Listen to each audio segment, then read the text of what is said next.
Hi everyone, Elistria here. So, do you see that steam?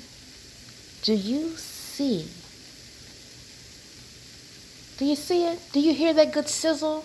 Yes, we are making vegetable stir fry. Do you see those wonderful, juicy little citrus segments? That is a cutie. I had some cuties laying around that were going to be bad soon, so I decided, what can I do with these? So here we are. So what I'm going to do is show you how I'm going to use the other cutie to make a sauce for my stir fry. Let's go there. Okay, so what you see in front of you are a couple of ingredients. Inside this measuring cup are some medjool dates that I'm soaking. I pitted them, peeled them, make sure that there was no yuckiness on the inside. Amen. You have to do that. If you don't know, if you're using dates and they are already pitted, I highly recommend that you still open them up to examine the inside. Make sure that there are no people living in them, amen, and that there is no mold. It happens from time to time. It is what it is. Okay, so I have some other ingredients here and another cutie that I've already peeled and begin to segment. So what I'm going to do is add these ingredients together and make a sauce for my stir fry. So I'm going to get this because I can't do both. I can't hold the camera and do this at the same time. So I'm going to add these ingredients in, and then when I come back, I'll show you what the mixture is looking like before I blend it.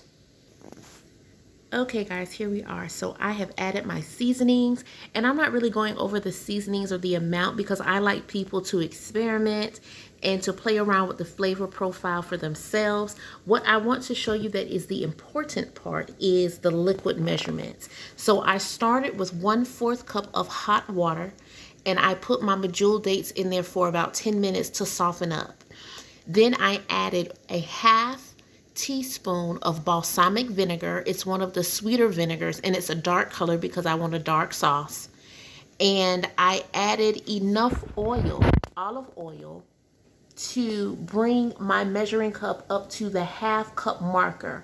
So now what I'm going to do, oh, and I also added a 1/2 teaspoon of sesame oil directly into the blending container. So I'm going to add my liquid and my dates to my cutie and my spices, and then we will check back in. Okay guys, we are back. You hear that sizzle? I turned it down a little bit. Here is our sauce. I actually ended up adding 1 additional tablespoon of the balsamic vinegar because I wanted a little bit more tang to it. And by the way, the reason that I used the medjool dates is because I did not want to use sugar or sweetener in the sauce, but I did want the sauce to be a little sweet. So that's why I used the medjool dates. And I also added 1 teaspoon of ground flax to help the sauce thicken. So I'm going to pour this over our stir fry. Get that all stirred up and mixed in, and then I'll show you the end result. After it has time to kind of coat everything, I'll bring you back. Okay guys, this is the end result. This is my broccoli, snow pea, red pepper, shredded cabbage, carrot, cutie stir fry. And it is yummy. So, oh, and celery. Yes, there's celery in there. So you guys have a great time experimenting. Have some fun. And if you try it, let me know. Take care, you guys. See you next time. Blessings.